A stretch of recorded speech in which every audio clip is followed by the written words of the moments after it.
దేవుని వాక్యానికి ఉన్న పేరు ఏంటంటే, God's word is the daily bread and God's word is also a living bread.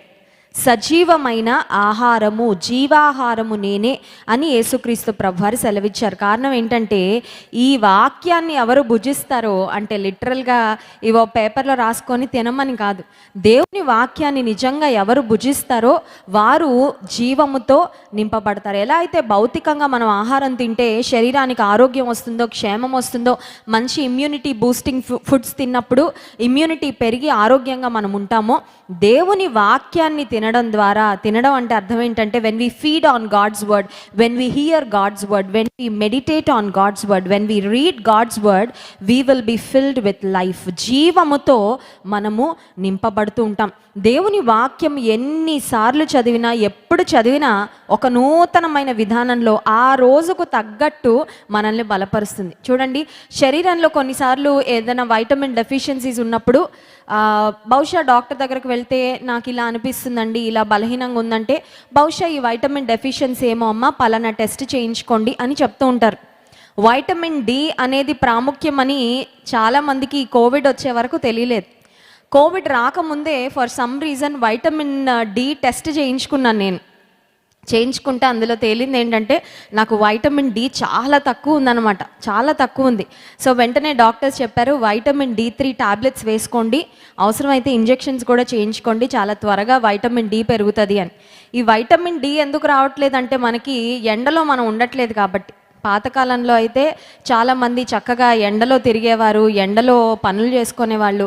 ఈ రోజుల్లో మనం ఎంతసేపు నీడలో ఉంటున్నాం కాబట్టి మన దేహానికి సన్లైట్ అందడం లేదు, వైటమిన్ డి కూడా అందడం లేదు. వైటమిన్ డి డెఫిషియన్సీ ఉందని నాకు టెస్ట్ చేయించుకునే వరకు తెలియలేదు. సరే, ఇప్పుడు వైటమిన్ డి అందాలంటే, నాకు వైటమిన్ డి అందాలి అనుకుంటే అందదు కదా, దానికి టాబ్లెట్లో లేకపోతే ఇంజెక్షనో ఏదో ఒకటి తీసుకోవాలి. కానీ దేవుని వాక్యంలో ఉన్న గొప్పతనం ఏంటంటే, God's word is the living bread. దేవుని వాక్యముకున్న పేరు జీవ వాక్యం కాబట్టి మందిరానికి వచ్చి కూర్చుంటే మనకి ఏది డెఫిషియన్సీయో, ఏది లోటుగా ఉందో, ఏది కొదవగా ఉందో, ఏది కొరతగా ఉందో, ఆత్మీయంగా ఇంకా ఎక్కడ మనం కొదువ కలిగి ఉన్నామో, ఎక్కడ బలహీనం అయిపోతున్నామో, మన వీక్ పాయింట్ ఏంటి, లేకపోతే మనకున్న డిప్రెషన్ ఏంటి, మనకున్న సమస్య ఏంటి, అది ఇక్కడ నిలబడి మాట్లాడే వాళ్ళకి తెలియకపోవచ్చు, కానీ దేవునికి తెలుసు. So he speaks to us directly through his word. దేవుడు తన వాక్యం ద్వారా చాలా సూటిగా మనతో మాట్లాడుతూ ఉంటాడు. దేవుని సన్నిధికి రావడం ఎంత ముఖ్యమో, ఆయన మాటలు వినడం ఎంత ముఖ్యమో, ఆ మాటలను అప్లై చేసుకోవడం అంతకంటే ముఖ్యం. ఎలా అంటే, డాక్టర్ దగ్గరకు వెళ్ళడం ముఖ్యం, కన్సల్టేషన్ తీసుకోవడం ముఖ్యం, ఒక వెహికల్లో హాస్పిటల్కి వెళ్ళడం ముఖ్యం, మందుల షాప్కి వెళ్ళి మందులు కొనుక్కోవడం కూడా ముఖ్యమే. ఇవంతా చేశాక ఆ మందులు తీసుకొచ్చి ఇంట్లో బాక్స్లో పెట్టి దాన్ని దాచిపెట్టామనుకోండి, ఏమైనా పనిచేస్తాయా?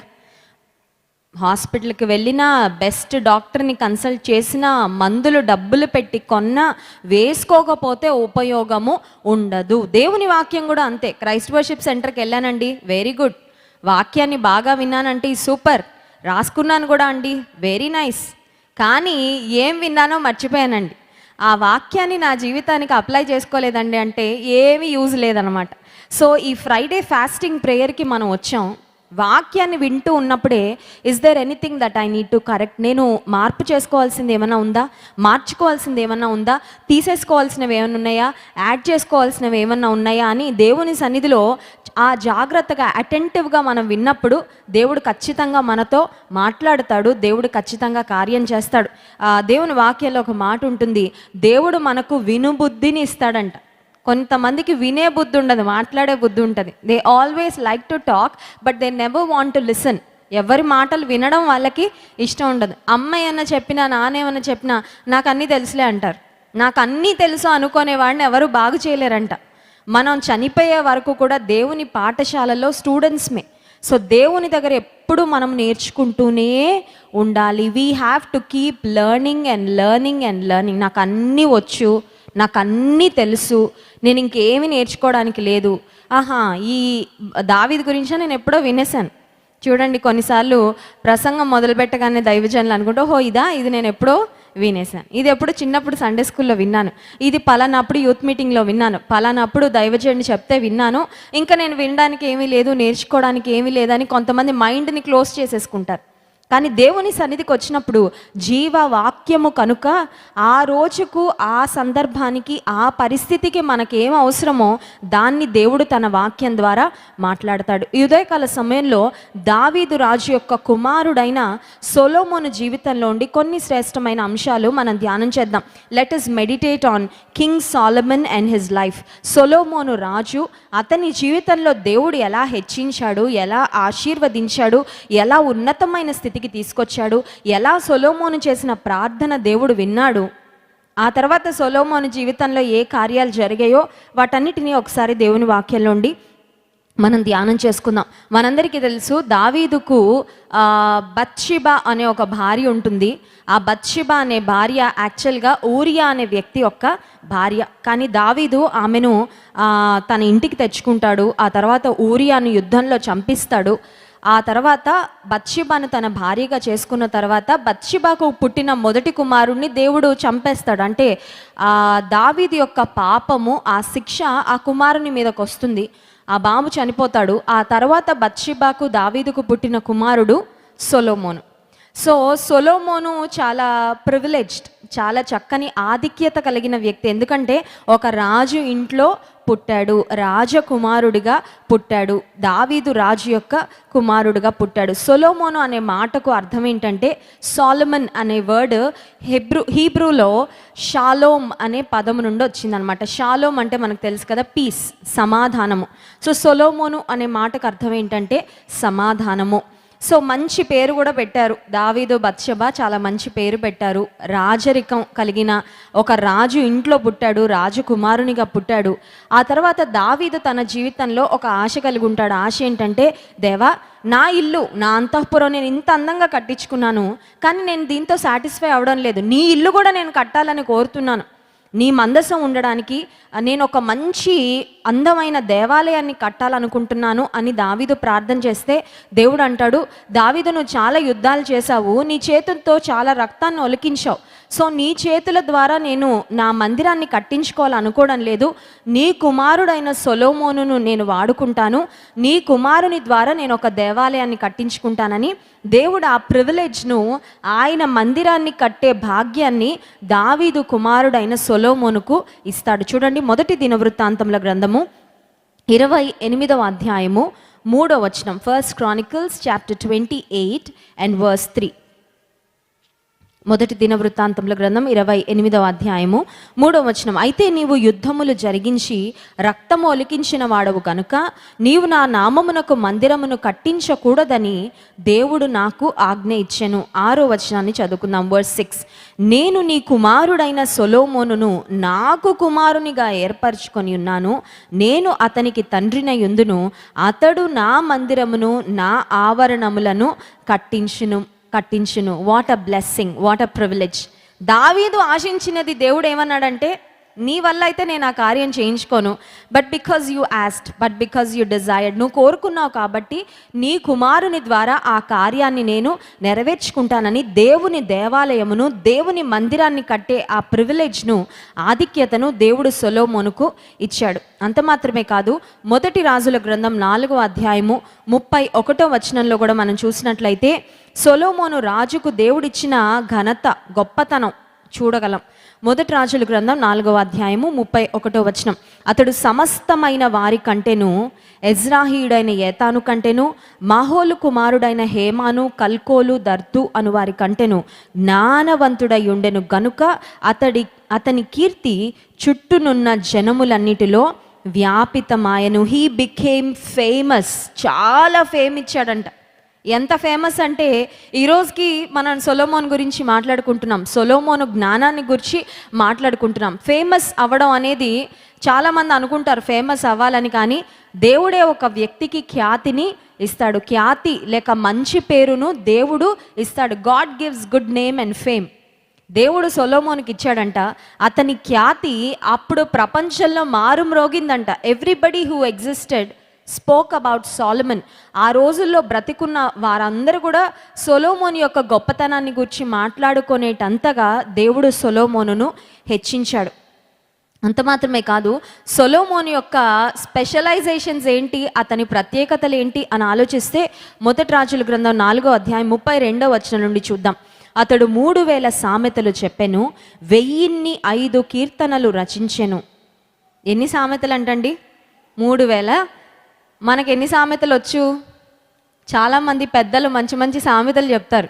ఆ సామెతలు మనకు వచ్చినవే తక్కువ.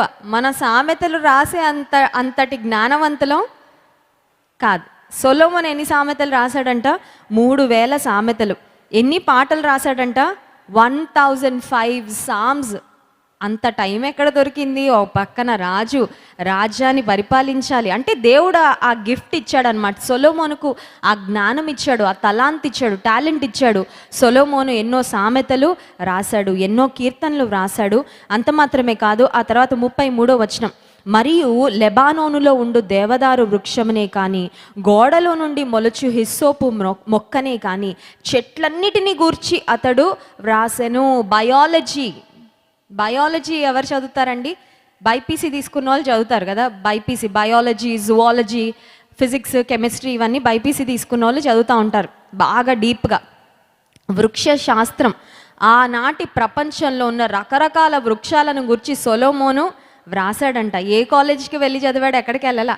ఏ యూనివర్సిటీకి వెళ్ళాడు? ఎక్కడికి వెళ్ళాలా. ఆశ్చర్యం ఏంటంటే అండి, దేవుడు ఒక వ్యక్తికి జ్ఞానం ఇస్తే ఆ జ్ఞానము చాలా చదువుకున్న విద్యావంతులను మించిన జ్ఞానంగా ఉంటుంది. హల్లెలూయా. దేవుడంట బోధకులను మించిన జ్ఞానాన్ని మనకి ఇస్తానని కీర్తనల గ్రంథం 119వ అధ్యాయంలో ఉంటుంది. He gives us wisdom, he makes us wise more than our teachers. అంటే మన బోధకులకు మించిన జ్ఞానాన్ని దేవుడు మనకు ఇస్తాడు. ఎంత జ్ఞానాన్ని దేవుడు సొలొమోనుకి ఇచ్చాడు. యేసుక్రీస్తు ప్రభువుని గురించి కూడా ఆలోచిస్తే అతని యొక్క మాటలను విని ఆ యెరూషలేములో ఆ దేవాలయంలో ఉన్న పెద్ద పెద్ద వారు, శాస్త్రులు, ఉన్నతమైన స్థితిలో ఉన్న వారందరూ ఆశ్చర్యపోయారంట. ఆయన యొక్క మాటలకు వారు ఆశ్చర్యపోయారు. యేసుప్రభు ఏ స్కూల్కి వెళ్ళి చదివాడండి? యేసుప్రభు ఏ యూనివర్సిటీలో చదివాడు? యేసుప్రభు ఇంటర్మీడియట్ చదివాడా? 10th క్లాస్ చదివారా?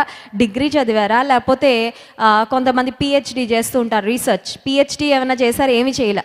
కానీ యేసుక్రీస్తు ప్రభు వారి యొక్క జ్ఞాన బోధలను రీసెర్చ్ చేయడానికి ప్రపంచంలో ఇప్పుడు ఎన్ని యూనివర్సిటీలు ఉన్నాయో. హల్లెలూయా. బైబిల్ని చదవడానికి, దేవుడు వ్రాయించిన ఈ దివ్య గ్రంథాన్ని చదవడానికి ప్రపంచవ్యాప్తంగా ఎన్నో యూనివర్సిటీలు ఉన్నాయి, ఎంతోమంది ప్రొఫెసర్స్ ఉన్నారు, ఎంతోమంది రీసెర్చ్ స్కాలర్స్ ఉన్నారు. యేసుప్రభు చెప్పిన ఒక్కొక్క మాటను లోతుగా వెళ్ళి అధ్యయనం చేస్తూ ఉంటే ఆయన మాటలలో ఎంత శ్రేష్టమైన గుప్తమైన విషయాలు దాగి ఉన్నాయో. ఎందుకు ఈ మాటలు చెప్తానంటే, దేవుడు సొలొమోనుకు శ్రేష్టమైన జ్ఞానము ఇచ్చాడు. God gave Solomon wisdom. Biology అంతా రాసేసాడంట. ఆ తర్వాత చూడండి 33వ వచనంలో, మరియు మృగములు, పక్షులు, ప్రాకు జంతువులు, జలచరములు అను వాటిని అన్నిటినీ గూర్చి అతడు రాసెను. Biology books రాశాడంట. ఇంకేం బుక్స్ రాశాడు? జువాలజీ బుక్స్ కూడా రాసేసాడు. ఆ తర్వాత చూడండి 34వ వచనం, అతని జ్ఞానపు మాటలు తెలుసుకొనుటకై అతని జ్ఞానమును గూర్చి వినిన భూపతులందరిలో నుండి, జనులందరిలో నుండి మనుష్యులు సొలొమోను నొద్దకు వచ్చిరి. లిటరేచర్ రాసేసాడు, పాటలు రాసేసాడు, ఆ తర్వాత సామెతలు రాసేసాడు, ప్రావర్బ్స్ రాసేసాడు, బయాలజీ రాసేసాడు, జువాలజీ రాసేసాడు. అన్ని రకాల జ్ఞానాన్ని సొలొమోను సంపాదించుకున్నాడు. అంత మాత్రమే కాదు, బైబిల్ గ్రంథంలో ఇన్ ది ఓల్డ్ టెస్టమెంట్, పాత నిబంధన గ్రంథంలో సొలొమోన్ యొక్క కాంట్రిబ్యూషన్ కూడా చాలా చక్కని కాంట్రిబ్యూషన్ ఇచ్చాడండి. పాత నిబంధన గ్రంథంలో 3 పుస్తకాలు సొలొమోన్ రాసినవే. మనకు తెలుసు, సామెతల గ్రంథం సొలొమోన్ రాసిందే, ప్రసంగి గ్రంథం కూడా సొలొమోన్ రాసిందే, ఎక్లీసియాస్టిస్, సాంగ్ ఆఫ్ సాలమన్ అంటే పరమగీత గ్రంథము కూడా సొలొమోన్ రాసింది. సో బైబిల్ గ్రంథంలో 3 పుస్తకాలను సొలొమోన్ రాశాడు. మొదటి రాజుల గ్రంథం 10వ అధ్యాయము 23వ వచనంలో సొలొమోన్ యొక్క గొప్పతనం ఇంకొక మాట కూడా చూస్తాను చూడండి. ఈ ప్రకారము రాజైన సొలొమోను ధనము చేతను జ్ఞానము చేతను భూపతులందరిలో అధికుడై ఉండెను. He was the richest and he was the wisest. Richness, wisdom రెండిటి కాంబినేషన్ ఉందంట సొలొమోన్లో. జ్ఞానంలో అందరికంటే గొప్పోడు, ధనంలో కూడా అందరికంటే గొప్పవాడు. 27వ వచనాన్ని కూడా చదువుదాం. రాజు యెరూషలేములో వెండిని రాళ్లంత విస్తారముగా వాడుక చేసెను. సొలొమోను దినాల్లో ఆ దేశం ఎంత సమృద్ధితో, ఎంత చక్కని పరిస్థితుల్లో ఉందంటే వెండి రాళ్ల వలె అక్కడ పడితే అక్కడ కనబడేదంట. అంటే సొలొమోను పరిపాలించిన దినాల్లో ఇశ్రాయేలు రాజ్యంలో కరువు కానీ, ఆహార లేమి కానీ, డబ్బు లేని పరిస్థితి కానీ, అటువంటి పరిస్థితులు ఏమీ లేవు. ఆ తర్వాత మొదటి రాజుల గ్రంథం 10వ అధ్యాయము 26వ వచనంలో మనం చూస్తే, మరియు సొలొమోను రథములను రౌతులను సమకూర్చెను. అతడు 1400 రథములు 12,000 రౌతులు గలవాడై యుండెను. వీటిని అతడు రథములకై ఏర్పడిన పురములలో యెరూషలేమునందు రాజునంద ఉండ నిర్ణయించెను. He had great military strength. అతని దగ్గర ఉన్న రౌతులు లేకపోతే రథాలు చాలా గొప్పగా ఉన్నాయి. ఒక రాజుకు మంచి మిలిటరీ స్ట్రెంగ్త్ ఉంది అంటే అర్థం ఏంటంటే ఏ శత్రువు అతని మీదకి వచ్చినా చక్కగా జయించగలడు. నిజానికి చెప్పాలంటే సొలొమోనును దేవుడు చాలా ఆశీర్వదించాడు, అమితంగా ఆశీర్వదించాడు. అతనికి ఆశించిన వాటికంటే, ఊహించిన వాటికంటే ఎక్కువగా దేవుడు దీవించి ఆశీర్వదించాడు. ఈరోజు మనందరినీ కూడా నిలబెడితే మనం ఒక మాట చెప్పగలం, అదేంటంటే దేవుడు నన్నెంతో ఆశీర్వదించాడు. దేవుడు తన కృపను ఎంతో అధికంగా చూపిస్తున్నాడు. అట్లా అని అన్ని ఆశీర్వాదాలు వచ్చేసాయని నేను అనడం లేదు, కానీ ఈరోజు మనం ఏం కలిగి ఉన్నామో అవన్నీ దేవుని ఆశీర్వాదము వలన మాత్రమే మనము పొందుకున్నాం. మనకు తెలుసు ఒకప్పుడు స్థితి కంటే ఈనాడు ఆత్మీయంగా కానీ శారీరకంగా కానీ దేవుడు మనల్ని, మన కుటుంబాలను, మన బిడ్డలను ఎంతో ఆశీర్వదించి వృద్ధిలోనికి తీసుకొచ్చాడు. ఇంతగా దేవుని చేత ఆశీర్వదించబడిన సొలొమోనుకు దేవుడు ఒక పేరు పెట్టాడంటండి. చూడండి, 2 సమూయేలు గ్రంథం 12వ అధ్యాయము 25వ వచనంలో సొలొమోనుకు దేవుడు పెట్టిన పేరు ఉంటుంది. చూడండి, యెహోవా అతనిని ప్రేమించి నాతాను అను ప్రవక్తను పంపగా అతడు యెహోవా ఆజ్ఞను బట్టి యెదీద్యా అని అతనికి పేరు పెట్టెను. అబ్బా, చూడండి, కొన్నిసార్లు ఇంట్లో పిల్లలకి తల్లి ఒక పేరు పెట్టి పిలుచుకుంటుంది, తండ్రి ఒక పేరు పెట్టి పిలుచుకుంటాడు. కొన్నిసార్లు మనకి బాగా ఇష్టం అనుకోండి, సారికి ఒక పేరు పెట్టి పిలుస్తూ ఉంటాం, అవునా కదా? దేవుడు సొలొమోనుని ఎంత ప్రేమించాడంటే, సొలొమోను అనే పేరు దావీదు పెట్టాడు, కానీ దేవుడు సొలొమోనును ప్రేమించి నాతాన్ అనే ప్రవక్తను పంపించి అతనికి యెదీద్యా అనే పేరు, జెదీద్యా అనే మాట ఉంటుంది ఇంగ్లీష్లో. యెదీద్యా అనే మాటకు అర్థం ఏంటంటే దేవుని చేత ప్రేమించబడినవాడు. కింద ఫుట్ నోట్లో ఉంది, యెహోవాకు ప్రియుడు, లవ్డ్ బై గాడ్. సొలొమోనును ఎందుకండి అంత ప్రేమించాడు? మరి నా సంగతి ఏంటండి? నన్ను కూడా దేవుడు అలా ప్రేమిస్తే బాగుండు కదా అంటే, మనందరినీ కూడా దేవుడు అలాగే ప్రేమిస్తున్నాడు. హల్లెలూయా. శాశ్వతమైన ప్రేమతో నేను నిన్ను ప్రేమించుచున్నాను. ఆ నిన్ను అనే మాట దగ్గర మనందరి పేర్లు పెట్టుకోవచ్చు. మనందరినీ దేవుడు ప్రేమిస్తున్నాడు. మనందరి పట్ల దేవునికి శ్రద్ధ ఉంది, మనందరి పట్ల దేవునికి మరి విశేషమైన ప్రేమ ఉంది అని మనం గుర్తించాలి. సరే, దేవుడు సొలొమోనుని ఇంతగా ప్రేమించి ఇంతగా ఆశీర్వదిస్తే సొలొమోను ఒక ఉన్నతమైన స్థితికి వచ్చిన తర్వాత, ఒక రకంగా చెప్పాలంటే ఒక పర్వత శిఖరాన్ని ఎక్కేశాడు సొలొమోను, అవునా కదా? అతన్ని మించిన జ్ఞానం కలిగిన రాజు లేరు, అతని కంటే ధనము కలిగిన రాజు లేరు. ఆ తర్వాత దేవుని దేవాలయాన్ని, దేవుని మందిరాన్ని కట్టించాడు సొలొమోను. అతనికి ఉన్న రౌతులు, అతనికి ఉన్న రథాలు, గుర్రాలు చాలా గొప్పగా ఉన్నాయి. అంత బాగుంది సొలొమోనుకి. ఇప్పుడు దేవుడు ఇంత ఆశీర్వదించిన తర్వాత సొలొమోను తన జీవితంలో దేవుని పట్ల ఎటువంటి వైఖరిని కలిగి ఉన్నాడు అనేది ఒకసారి మనం గుర్తించాలి. కొన్నిసార్లు దేవుడు మనల్ని ఆశీర్వదించి దీవించే వరకు చాలా చక్కగా మనం విధేయత కలిగి ఉంటాము, దీన మనసు కలిగి ఉంటాము, దేవుని మాటలు శ్రద్ధగా వింటాము, దైవజనులు అంటే గౌరవం ఉంటుంది, దేవుని సన్నిధి అంటే ఆసక్తి ఉంటుంది, ప్రతి ఆదివారం మందిరానికి వెళ్ళాలి, ప్రతి శుక్రవారం దేవుని సన్నిధిలో కనబడాలి, అవకాశం ఉన్నప్పుడల్లా ఉపవాస ప్రార్థన చేయాలని జీవితంలో ఒక స్థితికి, ఒక స్థాయికి, ఒక స్థానానికి వచ్చే వరకు చక్కగా ఉంటారు చాలామంది తమ ఆత్మీయ జీవితంలో.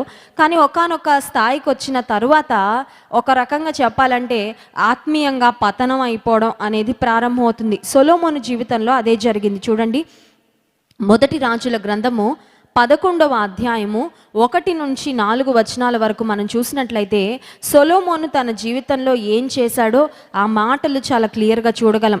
మొదటి రాజుల గ్రంథం 11వ అధ్యాయము 1 నుండి 4 వచనాలు. మోయాబీలు, ఎదోమీలు, అమ్మోనీలు, సీదోనీలు, హిత్తీలు అను జనులు మీ హృదయములను తమ దేవతల తట్టు త్రిప్పుదురు గనుక వారితో సహవాసము చేయకూడదనియు వారిని మీతో సహవాసము చేయనీయకూడదనియు యెహోవా ఇశ్రాయేలులకు సెలవిచ్చున్నాడు. అయితే రాజైన సొలొమోను ఫరో కుమార్తెను కాక ఆ జనులలో ఇంకా అనేక మంది పరస్త్రీలను మోహించి కామాతురత గలవాడై వారిని ఉంచుకొనుచు వచ్చెను. అతనికి 700 మంది రాజకుమార్తెలైన భార్యలను 300 మంది ఉపపత్నులను కలిగి ఉండిరి. అతని భార్యలు అతని హృదయమును త్రిప్పివేసిరి. 4వ వచనం, సొలొమోను వృద్ధుడైనప్పుడు అతని భార్యలు అతని హృదయమును ఇతర దేవతల తట్టు త్రిప్పగా అతని తండ్రి అయిన దావీదు హృదయము వలె అతని హృదయము దేవుడైన యెహోవా ఎడల యథార్థము కాకపోయెను. ఫరో రాజు యొక్క కుమార్తెను పెళ్లి చేసుకున్నాడండి. ఐగుప్తును వీరు ఎప్పుడో విడిచిపెట్టి వచ్చేశారు. ఐగుప్తీలంటే దేవుని ప్రజలకు శత్రువులు. దేవుని ప్రజలను భయంకరంగా ఇబ్బంది పెట్టారు. ఇనుప కొలిమిలో వలె దేవుని ప్రజలను బాధించాడు ఫరో రాజు. ఇప్పుడు సొలొమోను ఎవరిని పెళ్లి చేసుకుంటున్నాడంటే ఇంక ఇశ్రాయేలీల్లో స్త్రీలు దొరకనట్టు, దేవుని ప్రజల్లో ఇంకా ఆయన పెళ్లి చేసుకోవడానికి ఎవరు లేనట్లుగా సొలొమోను అన్య స్త్రీలను వివాహం చేసుకొని 700 మంది స్త్రీలను, 700 వైఫ్స్ అండ్ 300 కాంక్యుబైన్స్, 700 మంది రాజకుమార్తెలైన భార్యలు, 300 మంది ఉపపత్నులు. ఇప్పుడు ఇంతమందిని చేర్చుకున్న తర్వాత సొలొమోను పరిస్థితి ఏమైపోయిందంటే దేవుని వైపు నుండి ఈ అన్య స్త్రీలు సొలొమోను యొక్క మనస్సును అన్య దేవతల వైపుకు త్రిప్పివేశారు. దేవుడిచ్చిన ఆశీర్వాదాన్ని నిజానికి సొలొమోను నిలబెట్టుకోలేకపోయాడు. ఆశీర్వదించబడడం చాలా మనందరికీ ఇష్టం. మనం ఆశపడుతూ ఉంటాం, ప్రార్థన చేస్తూ ఉంటాం, ప్రభా నన్ను ఆశీర్వదించు, నన్ను ఆశీర్వదించు. కానీ దేవుడిచ్చిన ఆశీర్వాదాన్ని నిలబెట్టుకోవడానికి మనలో ఆసక్తి ఉండాలి. దేవుడిచ్చిన ఆశీర్వాదాన్ని మనం నిలబెట్టుకోలేకపోతే దేవుని కృప మనకు దూరం అవుతుంది.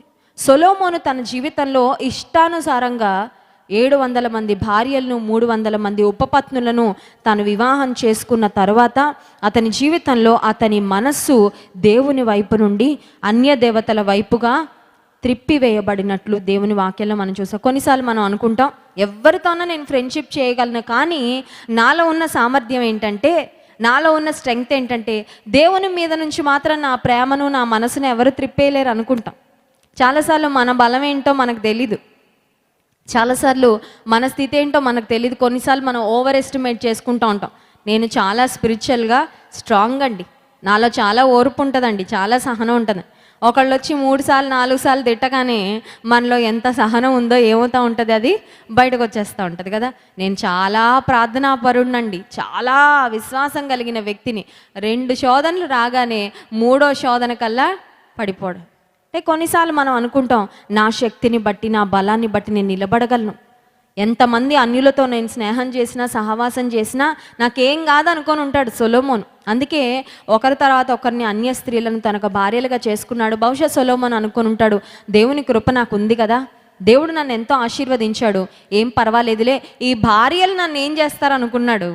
కానీ తన భార్యలే తన మనసును దేవుని వైపు నుండి అన్య దేవతల వైపుకు త్రిప్పివేశాయి. ఉదయకాల సమయంలో ఒకవేళ మీరు అనుకోవచ్చు, నాకు ఆల్రెడీ పెళ్ళైపోయిందండి, నేను నా భార్యకు, నా భర్తకు చాలా నమ్మకంగా నేను ఉన్నాను, నన్ను దేవుని వైపు నుండి వేరుగా మళ్ళించడానికి ఇంకా ఏమీ సాధనాలు లేవు, సొలొమోనుకైతే భార్యలు ఉన్నారు కానీ నాకు అట్లా ఎవరు లేరని అనుకుంటున్నామేమో. బహుశా నీ వర్క్ ప్లేస్లో నువ్వు ఎవరితోన్నా స్నేహం చేస్తున్నావేమో. కొన్నిసార్లు చిన్న స్నేహం కొద్దిగా పరిచయంలా ప్రారంభమవుతుంది, ఆ తర్వాత స్నేహం డీప్ అయిపోద్ది అనమాట. ఎంత డీప్ అయిపోద్ది అంటే వారిని విడిచి వీరుండలేరు, వీరిని విడిచి వారు ఉండలేరు. నువ్వు వదిలేద్దాం అనుకున్నా కొంతమంది వదిలిపెట్టరు, అలా పట్టుకుంటారు. నీవెవరితో స్నేహం చేస్తున్నావు, నీవెవరితో సాంగత్యము చేస్తున్నావు చాలా చాలా ప్రాముఖ్యం. కొంతమంది యవనస్తులు వివాహ వయసుకు వచ్చేసరికి, వివాహ సమయానికి వచ్చేసరికి చెప్తూ ఉంటారు, అక్క నేను దేవుని నమ్ముకున్న బిడ్డనే చేసుకోవాలనుకున్నాను, కానీ ఈ అబ్బాయి నా వెంట పడ్డాడు, నన్ను కన్విన్స్ చేశాడు, తనకి దేవుడు అంటే ఇష్టం లేదు, ఇప్పుడు నన్ను ఏం చేయమంటారు అని.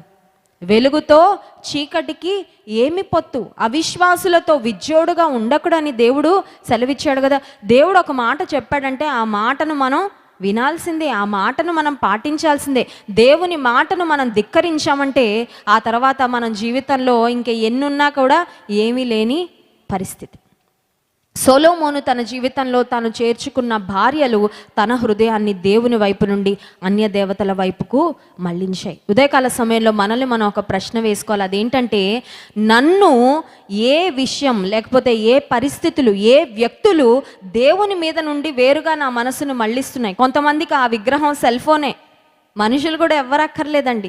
రోజులో కొన్ని గంటల తరబడి ఆ సెల్ ఫోనే వారికి ఒక దేవుడు అయిపోతుంది. చాలామందికి ఆ సెల్ ఫోనే వారికి విగ్రహం అయిపోతుంది. లేకపోతే కొన్ని రకాలైన కామెడీ షోసో లేకపోతే ఎంటర్టైన్మెంట్ ఛానల్సో కొన్ని ప్రోగ్రామ్స్కి అడిక్ట్ అయిపోయి ఇంక ఇది చూడకుండా నేను ఉండలేను. ప్రార్థనన్నా చేసుకోకుండా ఉంటారు, కానీ ఉదయం లేవగానే అవి చూడాలన్నమాట. ప్రార్థనన్నా చేసుకోకుండా ఉంటారు, దేవునితో అన్న మాట్లాడకుండా ఉంటారు. కానీ కొంతమందితో మాట్లాడకపోతే వాళ్ళకి లైఫ్ లాగా అనిపించదు. దేనిని నీవు దేవుని కంటే ఎక్కువగా ప్రేమిస్తున్నావు? What is it that he's become an idol in your life? నీ జీవితంలో ఒక విగ్రహముగా నీకేది మారింది? దేవుని సన్నిధిలో ఒక్కసారి మనల్ని మనం పరీక్షించుకోవాలి. అమెరికా దేశంలో సౌత్ ఇండియాకు చెందిన ఒక జంట, వారిద్దరూ సాఫ్ట్వేర్ ఇంజనీర్స్గా ఉద్యోగం చేస్తూ ఉన్నారు. వారికి ఒక ఇంట్రెస్ట్ ఉందన్నమాట. ఆ ఇంట్రెస్ట్ ఎంత ఎక్కువ వారు they were just consumed with that. అదేంటంటే సెల్ఫీ పిచ్ అనమాట వాళ్ళకి. ఉదయం లేచిన దగ్గర నుంచి పడుకునేదాకా ఇవాళ ఎలాంటి ఫోటోలు దిగాలి, ఆ ఫోటోలు మళ్ళీ సోషల్ మీడియాలో పెట్టడం, మళ్ళీ దానికి ఎలాంటి కమెంట్స్ వస్తాయి, ఎలాంటి లైక్స్ వస్తాయి, ఎలాంటి షేర్స్ వస్తాయి, ఇంకా వీటి మీద అనమాట వాళ్ళ ఆసక్తి. ఈ రోజుల్లో యవనస్తులు కూడా చాలామందికి సెల్ఫీ పిచ్చి బాగా ఎక్కువైపోయింది. ఈ భార్యాభర్తలు ఇద్దరు కాలిఫోర్నియా అనే రాష్ట్రంలో యోసెమిటీ నేషనల్ పార్క్ అని ఒక నేషనల్ పార్క్ ఉంటే ఆ నేషనల్ పార్క్కి వెళ్ళారు. వాళ్ళకి ఇష్టమైన సెల్ఫీలు ఏంటంటే రిస్క్ తీసుకొని తీసే సెల్ఫీలు అనమాట. ఈ రోజుల్లో చూడండి, కొంతమంది యవనస్తులు మనం చూస్తున్నాం, కొన్ని వాగుల దగ్గర బండల మీదకి ఎక్కి చుట్టూ వాటర్ ఉంటే అక్కడ ఫోటో దిగుదామని, సెల్ఫీ దిగుదామని వెళ్తున్నారు. సడన్గా డ్యామ్ గేట్స్ ఓపెన్ చేస్తున్నారు. ఓపెన్ చేయగానే వాటర్ అంతా రావడం, ఆ నీళ్లలో కొట్టుకుపోయి వెళ్ళిపోవడం, వారి దేహాలు గల్లంత అయిపోవడం, ఆ తర్వాత కుటుంబాలందరూ దుఃఖ సాగరంలో మునిగిపోవడం, ఇలాంటివి మనం ప్రతిరోజు వార్తాపత్రికల్లో చూస్తూనే ఉన్నాం. వీరిద్దరికి కూడా అలాంటి సెల్ఫీలు దిగడం ఇష్టం అంట. బిల్డింగ్ మీదకి వెళ్ళిపోయి 100 స్టోరీ బిల్డింగ్ మీద గోడ మీదకి ఎక్కి సెల్ఫీ దిగడం, లేకపోతే ట్రైన్ ఇలా దగ్గరకు వచ్చేస్తున్నప్పుడు అప్పుడు సెల్ఫీ దిగడం, ఇటువంటి సెల్ఫీలన్నీ దిగుతూ ఉండేవారు. ఆ రోజు అనుకున్నారు వారు, ఈ యోసెమిటీ నేషనల్ పార్క్లో చాలా మంచి స్పాట్స్ ఉంటాయి, వీటిలో ఎక్కడో ఒక దగ్గర వెళ్ళి ఆసక్తికరంగా ఒక రిస్క్ తీసుకొని సెల్ఫీ దిగితే అందరూ చూసి దానికి బోల్డ్ అని లైక్స్ వేస్తారు, బోల్డ్ అని కమెంట్స్, బోల్డ్ అని షేర్స్ వస్తాయని వాళ్ళు వెళ్ళి ఒక మౌంటైన్ టాప్, ఒక కొండ చర్య చివరి భాగానికి వెళ్ళి దాదాపు చాలా ఎత్తులో ఉన్న ఆ ప్లేస్ నుంచి ఇద్దరు సెల్ఫీ దిగుదామని అలా పోజ్ పెడుతూ ఉన్నారు. సడన్గా ఏమైందో తెలీదు, ఆ కొండ చర్యల్లో ఒక బలమైన గాలి వచ్చి ఆ గాలి ఇద్దరిని తోసేసినట్టు అయిపోయిందండి. దాదాపు 500 ఫీట్ ఉన్నారు ఎత్తు గ్రౌండ్ నుంచి. ఇద్దరు ఒక్కసారిగా పైనుంచి కింద పడిపోయి ఇద్దరు అక్కడికక్కడ స్పాట్లో చనిపోయారండి. వాళ్ళు చనిపోక ముందు దిగిన ఫోటోలు అవి ఇప్పటికీ ఉన్నాయి సోషల్ మీడియాలో. ఎందుకంటే వాళ్ళు చనిపోయాక ఆ పాస్వర్డ్స్ అవి ఇంకెవరికి తెలియదు కదా. వాళ్ళ ఇన్స్టాగ్రామ్ పేజ్ నేను వెళ్ళి చూశాను, బోల్డ్ అన్ని సెల్ఫీలు దిగారు. అబ్బో, చాలామంది లైక్స్ కొట్టారు, చాలామంది కమెంట్స్ పెట్టారు, చాలామంది ఫాలోవర్స్ ఉన్నారు ఇన్స్టాగ్రామ్లో. కానీ ఆఖరికి ఏమైందంటే, ఈ యవ్వన దంపతులు ఇద్దరికి 30 సంవత్సరాలు కూడా ఉండవండి. చక్కని వయస్సు, చక్కని జీవితం, చేతులారా తమ జీవితాన్ని పోగొట్టుకున్నారు. ఏది వారి విగ్రహం అయిందంటే ఫోటోలు దిగటం. ఈ రోజుల్లో చాలామందిని చాలా రకాలైన విషయాలు వారికి విగ్రహాల్లాగా మారిపోతున్నాయి. ఏది నీ విగ్రహం అయింది, ఏది నీ మనస్సును దేవుని వైపు నుండి మళ్ళిస్తుందో మనం చాలా జాగ్రత్తగా పరీక్షించుకోవాలి. సొలొమోను జీవితంలో అతని భార్యలు అతని మనస్సును దేవుని వైపు నుండి త్రిప్పేశారు. సంతృప్తి పడాలంటే ఒక భార్య సరిపోదా? బహుశా ఆ కాలంలో పురుషులు చాలామంది ఒక స్టేటస్ సింబల్గా, రాజులు ప్రాముఖ్యంగా ఒక స్టేటస్ సింబల్గా ఎక్కువ మంది భార్యలు ఉంటే అదొక గొప్పతనం అన్నట్లుగా ఫీల్ అవుతూ ఉండేవారు పాత నిబంధన గ్రంథంలో. కానీ నూతన నిబంధనకు వచ్చేసరికి దేవుడు చెప్పిన మాట ఏంటంటే, ఒక పురుషుడు ఒక స్త్రీ, only 1 man 1 woman for life, అంతే రూల్. ఇంకా సెకండ్ సెటప్లు, మూడో సెటప్లు ఇటువంటివేవి దేవుడు ఎంకరేజ్ చేయలేదు. అటువంటివి ఖచ్చితంగా పాపము, వ్యభిచారం అని దేవుని గ్రంథం చాలా స్పష్టంగా సెలవిస్తుంది. సొలొమోను రాజు దేవుని మాటను ధిక్కరించి వెళ్ళాడు. దేవుని వైపు నుండి అతని హృదయము మళ్లించబడింది. రెండవదిగా మనం గమనించినట్లయితే దేవుడు ఏది చెయ్యొద్దన్నాడో అదే సొలొమోను చేశాడండి. మొదటి రాజుల గ్రంథం 10వ అధ్యాయము 28వ వచనంలో ఆ మాట చూస్తాం చూడండి. సొలొమోనునకు ఉండు గుర్రములు ఐగుప్తులో నుండి తేబడెను. రాజు వర్తకులు ఒక్కొక్క గుంపునకు నియామకమైన ధరనిచ్చి గుంపులు గుంపులుగా కొని తెప్పించిరి. సొలొమోను యొక్క గుర్రాలు ఎక్కడి నుంచి వచ్చాయంట? ఐగుప్తు నుండి వచ్చాయి. మొదటి రాజుల గ్రంథం 4వ అధ్యాయం 26వ వచనంలో దేవుడిచ్చిన ఒక ఆజ్ఞ, అతని సొలొమోనుకున్న గుర్రాలు రథాలు రౌతులు మనం చూసాం ఇందాక. మొదటి సమూయేలు గ్రంథం 4వ అధ్యాయం 26వ వచనం, సొలొమోను రథములకు 40,000 గుర్రపు శాలలను రౌతులకు 12,000 గుర్రములను ఉండెను. చాలా రిచ్, బహుధనవంతుడు. కానీ దేవుడు ఇశ్రాయేలీయులు ఐగుప్తు నుండి బయటకు వచ్చిన తర్వాత ఇశ్రాయేలీయులకు దేవుడిచ్చిన ఆజ్ఞ ఏంటంటే, ఒక్కసారి మీరు ఐగుప్తు నుండి బయటకు వచ్చారు, ఇంకెప్పుడు మళ్ళీ ఐగుప్తుకు తిరిగి వెళ్ళొద్దు. నరకం నుండి బయటపడిన వాళ్ళు ఎప్పుడైనా మళ్ళీ నరకానికి వెళ్ళాలనుకుంటారండి? ఐగుప్తులో ఇశ్రాయేలీయులు నరకాన్ని చూశారు. నరకాన్ని తలపించే శ్రమలు, బాధలు, ఇబ్బందులు ఐగుప్తులో ఉన్న ఫరో వారిని పెట్టారు. ఇప్పుడు ఐగుప్తు నుండి బయటకు వచ్చిన తర్వాత దేవుడు చెప్పిన మాట ఏంటంటే, పాలు తేనెలు ప్రవహించే దేశానికి మిమ్మల్ని నడిపిస్తాను, ఇక దేని కొరకు కూడా మీరు మళ్ళీ తిరిగి ఐగుప్తునకు వెళ్ళొద్దు, వెనుకకు చూడొద్దు, just go forward, keep moving forward, ముందుకే వెళ్ళండి, వెనక్కి మాత్రం చూడడానికి వీలు లేదు. కానీ సొలొమోను తన భార్యను కూడా ఎక్కడి నుంచి తెచ్చుకున్నాడంట? ఫరో కుమార్తెను తెచ్చుకున్నాడంట. తన కొరకు కావలసిన రథాలను లేక రౌతులను గుర్రాలను ఐగుప్తునకు పంపించి తెచ్చుకున్నాడు. ఐగుప్తీలకున్న హార్సెస్ బెస్ట్ హార్సెస్ అంట, చాలా బెస్ట్ హార్సెస్, అంటే యుద్ధంలో బాగా పనికొచ్చే గుర్రాలు ఐగుప్తు దేశంలో దొరుకుతూ ఉండేవి. కానీ దేవుడు ఒక్కసారి ఐగుప్తుకు వెళ్ళొద్దు అని చెప్పిన మాటను ఖచ్చితంగా శిరసావహించాల్సిన సొలొమోను తన జీవితంలో దేవుని యొక్క మాటను ధిక్కరించాడు. బహుశా అనుకొని ఉంటాడు, ఐగుప్తుకి వెళ్ళి గుర్రం తీసుకొస్తే ప్రాబ్లం ఏంటి, ఐగుప్తు నుండి బహుశా భార్యలను తీసుకొస్తే వాళ్ళు నా మనసును త్రిప్పేస్తారు దేవునికి విరుద్ధంగా. బట్ ఐగుప్తు నుంచి గుర్రాలు తీసుకొస్తే ఏమవుతుంది? గుర్రాలు మూగజీవులు కదండి, అవన్నీ మాట్లాడతాయా? What's the big deal? కొన్నిసార్లు మనం కూడా ఇలాగే అనుకుంటాం, దేవుడు ఏదన్నా ఒక పని చేయొద్దు అని చెప్తే చేస్తే ఏమవుతుంది? పిల్లలు కూడా ఈ రోజుల్లో ఎలా తయారైపోతున్నారంటే, పలానా పని చెయ్యొద్దు అంటే ఎందుకు చేయొద్దు అని అడుగుతున్నారు. వాళ్ళకి రీజన్ ఇవ్వాలన్నమాట. తల్లిదండ్రులు వాళ్ళకి రీజన్ ఇచ్చి వాళ్ళని కన్విన్స్ చేస్తే అప్పుడు కన్విన్స్ అయ్యి, ఓహో అది మాకు మంచిది కాదా, అక్కడికి వెళ్తే మాకు ఇబ్బంది వస్తుందా, అందుకని ఓహో సరేలేండి అయితే మేము వెళ్ళము, అయితే మేము ఆ పని చేయమని వాళ్ళు కన్విన్స్ అయ్యేటట్లుగా మనం చెప్పాలి. దేవుడు ఐగుప్తు నుండి రథాలను తీసుకురావద్దు, ఐగుప్తుకు అసలు వెళ్ళొద్దు అన్నారు. అంటే ఐగుప్తుకు చెందిన మనుషులను తెచ్చుకోవద్దు, ఐగుప్తుకు చెందిన సరుకులు కూడా ఏమీ వద్దు. Nothing that belongs to Egypt should be yours. ఐగుప్తు చెందినది ఏది కూడా మీ చెంత ఉండడానికి వీలు లేదు. అదే కాల సమయంలో కూడా దేవుడు మనతో మాట్లాడుతున్నాడు. అదేంటంటే, ఈ లోకానికి చెందినది ఏది మన దగ్గర ఉండకూడదు. లోకములో ఉన్నదంతయు శరీరాశయు, నేత్రాశయు, జీవపు, కొంతమందికి ఆశ అండి, ఎంత ఆశో, ఎంతున్నా ఇంకా సాటిస్ఫై అవ్వరు, ఇంకా కావాలి, ఇంకా కావాలి, ఇంకా కావాలి, ఇంకా సంపాదించాలి, ఇంకా సంపాదించాలి, సంతృప్తి అనేది ఉండదు. నేత్రాశ, కనబడినవన్నీ కావాలి. ఒక సహోదరి కనబడిన ప్రతి చీర ఆమెకు కావాలంటండి. మరి ఆమెని ఏమనాలో తెలియదు. కనబడిన ఎవరి ఒంటి మీద ఏదైనా కనబడితే బాగుంది అనుకోండి, ఇంటికి వెళ్ళి భర్త దగ్గర మొదలు పెడుతుందంటే ఏమని తెలుసా, అలాంటిదే నాకు కావాలి.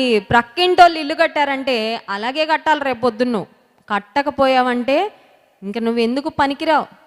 ఇంట్లో ఉన్న జీతం ఏంటి, ఎంతమంది పిల్లలు ఉన్నారు, మన ఇల్లు నడవడానికి ఏం కావాలి, నా భర్త సంపాదన ఎంత, భవిష్యత్తు కోసం కొంచెం సేవ్ చేసుకోవాలి, ఇటువంటి జ్ఞానం చాలామందికి ఉండదండి. అందుకనే 3 రాళ్ళు తన చేతితో ఇల్లును, జీవితాన్ని ఊడపెరుక్కుంటుంది. నిజమే, కొంతమందికి కనబడినవన్నీ కావాలి, చూసినవన్నీ కావాలి, అది నాకే, వాళ్ళు నాకే చెందాలంట. ఈ రోజుల్లో ఈ హత్యలు ఎక్కువైపోతున్నాయండి. ప్రియుడు ప్రియురాల్ని గొంతు కోసి చంపేశాడంట. ఎందుకు చంపేశాడంటే ప్రేమించాడంట. ఆ అమ్మాయిని తల్లిదండ్రులు ఒప్పుకోలేదంట వీళ్ళ ప్రేమ వ్యవహారానికి. నాకు చెందనిది ఇంకెవరికి చెందకూడదు అనుకున్నాడంట. గొంతు కోసి చంపేసి మనోడు కూడా గొంతు కోసేసుకున్నాడు. ఇద్దరు హాస్పిటల్లో ఉన్నారు వైజాగ్లో. నిన్నటి దినాన బ్రేకింగ్ న్యూస్. ఎందుకు ఈ మాట చెప్తున్నానంటే, కనబడినవన్నీ నా సొంతం అవ్వాలనుకోవడం అది కరెక్ట్ కాదు. అందుకే 10 ఆజ్ఞల్లో నిర్గమకాండం 20వ అధ్యాయంలో మనం గమనించినట్లయితే మోషే సీనాయి పర్వతం మీదకి వెళ్ళి 10 ఆజ్ఞలు తీసుకొని వస్తే ఆశించకూడదు ఆశించకూడదు ఆశించకూడదని పరిశుద్ధాత్మ దేవుడు వ్రాయించాడండి. మీకు తెలుసా, బైబిల్ గ్రంథాన్ని దేవుడు దైవజనులను ప్రేరేపించి వ్రాయిస్తే 10 ఆజ్ఞలను రాతి పలకల మీద దేవుడే స్వయాన చెక్కాడంట. దేవుని హస్తము 10 ఆజ్ఞలు రాసింది. దేవుని హస్తం 10 ఆజ్ఞలు రాసిందంటే అవి బంగారు మాటలు కాదా? పాత నిబంధన గ్రంథంలో ఒక వ్యక్తి నీతిమంతులుగా తీర్చబడాలంటే ఆ 10 ఆజ్ఞలను ధర్మశాస్త్రమును కంప్లీట్గా వారు నెరవేర్చాలి. ఆ 10 ఆజ్ఞల్లో దేవుడు చెప్పిన మాటలు ఏంటంటే చూడండి, నిర్గమకాండం 20వ అధ్యాయంలో మనం గమనిస్తే ఆశించకూడదు ఆశించకూడదు. 17వ వచనం, నీ పొరుగువాని ఇల్లు ఆశింపకూడదు. హల్లెలూయా. నీకేమిచ్చాడో దాన్ని బట్టి సంతృప్తి కలిగి పక్క వాళ్ళు కట్టినట్టే కట్టాలి. వాళ్ళు 3 అంతస్తులా మాకు 3 అంతస్తులే. వాళ్ళు డూప్లెక్సా మాకు డూప్లెక్సే. వాళ్ళు తెల్ల పెయింట్ వేసారా మాకు తెల్ల పెయింట్ వేయాలి. ఎక్కడ తీసుకొస్తాడు మీ ఆయన? ఎక్కడికి వెళ్ళి ప్రయాసపడతాడు? పక్కావి ఏం చేస్తే అదే. నేను ఒక వ్యక్తి అంట వాళ్ళ ఫ్రెండ్ ఫోన్ చేసి చెప్పాడంట, ఒరే నేను BMW కారు కొన్నాను, ఆ కారులో ఒక ఫోన్ ఇన్స్టాల్ చేశాను, ఆ ఫోన్ నుంచి మాట్లాడుతున్నాను అనగానే ఆ రోజు నుంచి వీడికి నిద్ర పట్టట్లేదంట. ఎందుకంటే నా ఫ్రెండ్ BMW కారు కొని మళ్ళీ అందులో ఫోన్ పెట్టి ఆ ఫోన్లోంచి మాట్లాడుతున్నాడని 1 సంవత్సర కాలం ఎలా కష్టపడ్డాడో తెలియదంట. ఓటీలు చేసి అది చేసి ఇది చేసి ప్రయాసపడి కష్టపడి నిద్రలేని రాత్రులు ఎక్స్ట్రా డ్యూటీలు అన్నీ చేసి ఓ BMW కారు కొని అందులో ఫోన్ పెట్టి ఆ ఫోన్ నుంచి స్పీకర్ పెట్టి వాడికి ఫోన్ చేశాడంట, ఒరే నేను కూడా BMW కారు కొని అందులో ఫోన్లోంచి నీతో మాట్లాడుతున్నాను రా అని. ఇది వీడికి చాలా బిగ్ డే అనమాట, చాలా గొప్ప రోజు. ఎందుకంటే నువ్వే కాదు నేను కూడా చాలా గొప్ప అని చూపించుకునే రోజు.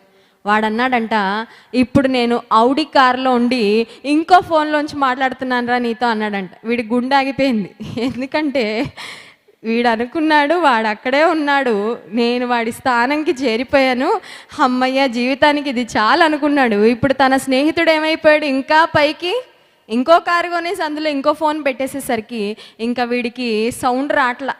ఎందుకు ఈ మాట చెప్తున్నానంటే, పొరుగు వాని దగు దేనినైనాను ఆశించకూడదు, నీ పొరుగు వాని ఇల్లు ఆశింపకూడదు. 17వ వచనం, నీ పొరుగు వాని భార్యను ఆశించకూడదు. కొంతమంది లేరంటారండి పురుషులు, కంటికి ఏ స్త్రీ కనబడితే ఆ స్త్రీ నా స్వంతం కాకపోతే ఇంకెవరి స్వంతం కాకూడదని తమ ప్రాణాలు తీసుకుంటున్నారు. ఆ యవనస్తురాండ్రి ప్రాణాలు తీస్తున్నారు. ఎంత భయంకరమైన సంఘటనలు ప్రపంచంలో జరుగుతున్నాయి. నీ పొరుగు వాని భార్యను ఆశించకూడదు, అతని దాసునైనను అతని దాసినైనను అతని ఎద్దునైనను అతని ఇప్పుడు ఎద్దులు గాడిదలు ఏం లేవులేండి, ఇప్పుడు ఏం రాసుకోవాలి, నీ పొరుగువాని బైక్ అయినను నీ పొరుగువాని కారైనను నీ పొరుగువాని చీరైనను నీ పొరుగువాని ఇప్పుడు తరానికి తగినట్లు అక్కడంతా రాసుకోవాలి. నీ పొరుగు వాని దగు దేనినైనాను ఆశింపకూడదని చెప్పాను. ఇంగ్లీష్ బైబిల్లో చాలా స్పష్టంగా మాటలు ఉంటాయి, do not covet, do not covet, do not covet. ఇతరులను దేవుడు ఆశీర్వదించినప్పుడు ఆశీర్వాదాన్ని చూసి ఆనందించగలుగుతున్నామా? కొంతమందికి ఇతరులు ఆశీర్వదించబడుతూ ఉంటే నిద్ర పట్టదు. ఇతరులు ఆశీర్వదించబడుతూ ఉంటే వాళ్ళ మీద ఏదో ఒకటి చెడ్డగా మాట్లాడి వాళ్ళని బ్యాడ్ చేయాలని ప్రయత్నం చేస్తూ ఉంటారు. ఇతరులను దేవుడు ఆశీర్వదించినప్పుడు నీవు ఆనందించలేకపోతే నిన్ను దేవుడు ఎలా ఆశీర్వదిస్తాడు? When you can not rejoice when God is blessing someone, do you think God will bless you? నీలో ఉన్న స్వభావము, నీలో ఉన్న హృదయాన్ని బట్టి దేవుడు నీకు మేలు చేస్తాడు. ఇతరులు ఆశీర్వదించబడినప్పుడు దేవుడు వారికి ఇచ్చిన ఆశీర్వాదాన్ని బట్టి వారితో కలిసి మనం కూడా ఆనందించాలి. వారితో కలిసి మనం కూడా దేవుని కృతజ్ఞతాస్తుతులు చెల్లించాలి. దేవా వారికి నువ్వు మేలు చేసినందుకు వందనాలు, వారి పక్షంగా కార్యం చేసినందుకు వందనాలని మనం కూడా సంతోషించగలిగితే దేవుడు తగిన సమయం మందు తగిన కాలమందు దేవుడు మన పట్ల కూడా ఖచ్చితంగా కార్యాన్ని చేస్తాడు. సొలొమోను ఏం చేశాడంటే దేవుడు ఇచ్చిన వాటితో సంతృప్తి పడలేదు. ఎన్ని రథాలున్నాయి, ఎన్ని రౌతులున్నాయి, మళ్ళీ ఐగుప్తు నుండి రథాలు తీసుకురావాలా? ఐగుప్తు నుండి ఫరో కుమార్తెను తీసుకురావాలా? ఉన్న 800 మంది, ఉన్న 700 మంది భార్యలు, 300 మంది ఉపపత్నులు సరిపోరా? ఆ ఫరో కుమార్తె ఒక్క ఆమె తక్కువైతే ఏమన్నా తక్కువైపోద్దండి సొలొమోనుకి? కాదు. దేవుడు ఏది చెయ్యొద్దన్నాడో అది చేశాడంతే. ఆజ్ఞ అతిక్రమమే పాపము. సొలొమోను జీవితంలో అన్నీ ఇచ్చాడు దేవుడు, అన్నీ ఇచ్చాడు. సమృద్ధి ఇచ్చాడు, మంచి పేరు ఇచ్చాడు, జ్ఞానం ఇచ్చాడు, బలం ఇచ్చాడు, ధనం ఇచ్చాడు, సమస్తం ఇచ్చాడు. కానీ సొలొమోను దేవుని మాటను ధిక్కరించాడు. ఆ తర్వాత ఏం జరిగిందో చూడండి. మొదటి రాజుల గ్రంథం 11వ అధ్యాయము 10వ వచనం. 1 Kings chapter 11 and verse 10. మొదటి రాజుల గ్రంథము 11వ అధ్యాయము 10వ వచనాన్ని చదువుకుందాం.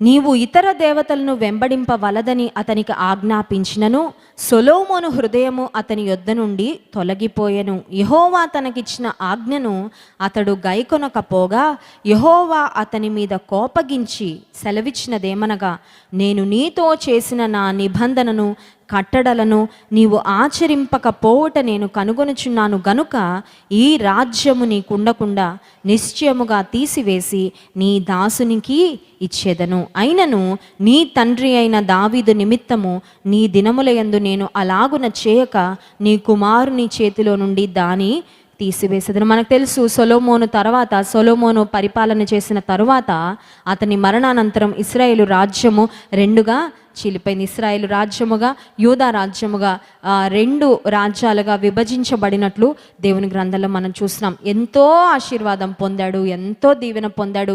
దేవుని చేత ప్రేమించబడి యెదీద్యా అని పేరు మరి పెట్టించుకున్న సొలొమోను దేవుణ్ణి అదే విధంగా ప్రేమించలేకపోయాడండి. ఉదయకాల సమయంలో కూడా దేవుడు చూస్తున్నాడు మన హృదయాలను. ఏమనంటే, నేను ఇంతగా ప్రేమిస్తున్నానే, నా పట్ల అదే ప్రేమను చూపిస్తున్నారా లేదా? మన హృదయంలో దేవునికి మనం ఇస్తున్న చోటు ఎలాంటిది? దేవుని మాటకు మనం ఇస్తున్న విలువ ఎలాంటిది?